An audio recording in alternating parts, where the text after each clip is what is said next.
In today's video, I'm going to show you how to add a node in N8n. This is a quick and simple process, and by the end, you'll be able to expand your workflows with ease. Let's get started.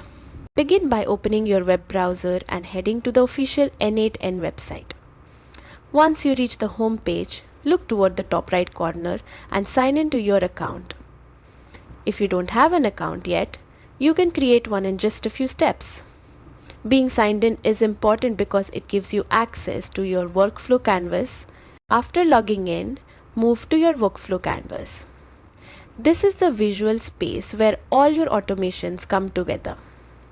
On the left side, you will see the panel that contains all available nodes. This panel is your main tool for adding new functions and actions to your workflow. Use the search bar inside the node panel to find the node you want. Type the name of the app or action you're looking for. The search is fast and will show you relevant results immediately, including verified community nodes when available. Take a moment to click on the node to read its description.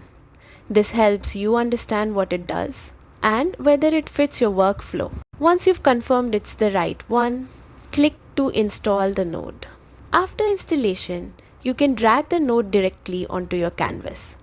Position it where it belongs in your workflow and connect it to other nodes to bring your automation to life. And that's all it takes. You've successfully added a node in N8n. With each new node you explore, your workflow possibilities grow even more powerful.